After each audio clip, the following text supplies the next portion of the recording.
talaga ako nagigising. So, they plan not to bring me to Maddox. Pero nagising naman po ako.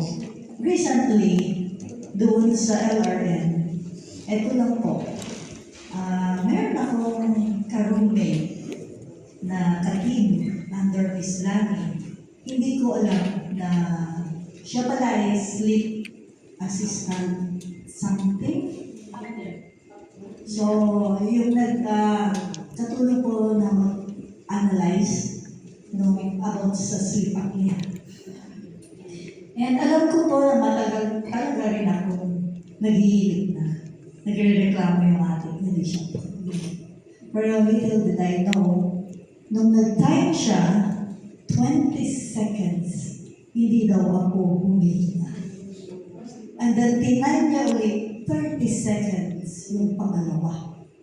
So, nirecommend niya ako ngayon ng sleep analysis. Kailangan ko raw mag-undergo. And of course, ito po, din po ba, itong October 31st, ang ating run.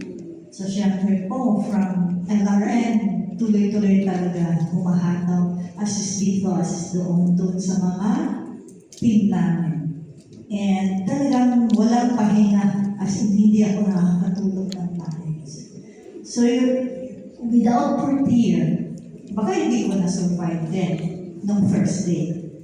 Kasi hindi ko napansin, although nag-slurred na ako, na nakikipag-usap ako sa kanila, nahihirapan yung dila ko. Hindi ko naman alam na ano na.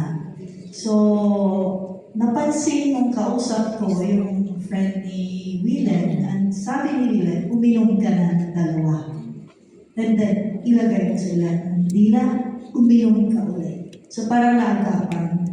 And over the weekend, during this holiday, so nag-4-4-4 and 5-5-4 kung ginawa. Sa ngayon po, okay lang naman. Slow, but of course, I need to have my AP para ma-check kung anong nangyari po. But without portier, di po ba? Hindi talaga makasurvive. So, I'm very thankful dito sa product kasi na-help ako. And sa mga bago po, itry mo natin talaga. Kasi dito po, zero ang ating investment capital because we are investing in ourselves. And bonus, because we have an account.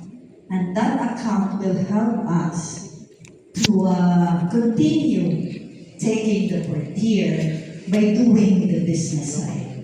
Personally po, bakit ko ginagawa ang relay? It is because I saw yung core values that attract sa akin. Kasi ang dami kong company na na-handle, mostly money agencies. And lagi kong chine-check yung core yung values nila, yung ethics nila. Bakit hindi inuuna yung pamilya? Lalo na po sa mga single. Guilty ako dahil nag-create ako ng relate na parent system that can accommodate many allies. Ibig sabihin po nun, seaman can enroll more than 5 allies basta kasya sa sahod nila. Kasi in reality po kasi, talagang marami silang binibigyan ng sustento. Pati of course, parents. So, direct ka na doon sa kung kaninong account ibibigay. So, ganun po ka-flexible yung ginawa kong program. Pero kapag ginamit ng hindi tama, hindi rin maganda. Tama po. Parang nakakontribute din ako doon sa hindi tama. Kasi, I found out na sa ibang bansa, iisa lang ang lalaki, the wife lang. At kapag single, yung seaman lang. So, dito sa atin, grabe. Pinaka-challenging po na gawin ang sistema dito sa Pilipinas. Bakit? Napaka-flexing ng mga tao. Ang dami what if. Sa simple na system, like doon sa Singapore, kahit na yung leeway natin for that, simple lang. All we need to do is to follow. Dito po sa atin, sa Pilipinas, ang system po ang mag-follow doon sa tao. Hindi sila ang mag-follow sa system. So, di po ba? Yun ang nagustuhan ko po kay Ribay kasi we just follow. Para maging successful po dito, we just need to follow. So, yun po yung isa. Simple, but we need to follow. Yun lang naman pala, bakit ginagawa ng mga Pinoy na complicated? So dito po, balik po tayo sa since leader sharing po ito, paano po naabot yung 3-star? Actually po, hindi madali. Kapag tinulungan natin ang ating member na maging star, nung nakaraang taon, tinanong ako, bakit hindi mo sinabayan na maging star ka rin?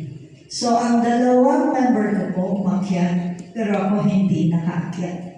Ang tanong ko sa akin, hindi reason na tinulungan mo ang member, kaya hindi ka nag-star. Kaya hindi ka qualify. So, parang, sa harap ko binuklat yung aking account ni Sir Joseph Fan. So, doon, tinandaan ko po yun na, o nga naman, kailangan natin sabayan. Lumalaki yung team, hindi yung madaling mag-handle. Hindi talaga. Kasi talagang kailangan natin i-divide yung time natin para mas ma-serve sila na hindi naman sila nagtatampo kasi bakit ganito, bakit si ganito. Sama ka ng sama kay ganito, mini-mentor po natin. So, kailangan i-balance din po natin yun.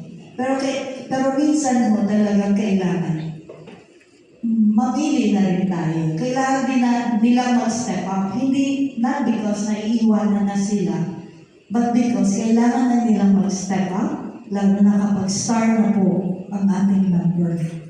Kasi they need to know how to run the team. So yun po yung isa na challenge nung ako ay nag-3-star. Challenging po talaga. Hindi ko biro yun. And encouraging the members to do the OPP by themselves. Yung kanila po talaga. Meaning, sila mag-invite at sila din ang mag-create ng events. Kasi kapag hindi yung natin gagawin sa kanila yun, hindi rin sila mag-i-start up.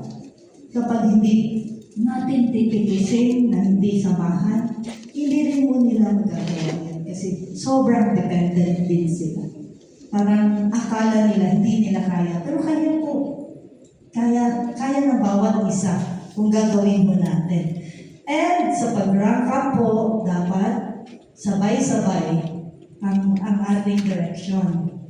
Maraming arguments, maraming complications, maraming problems.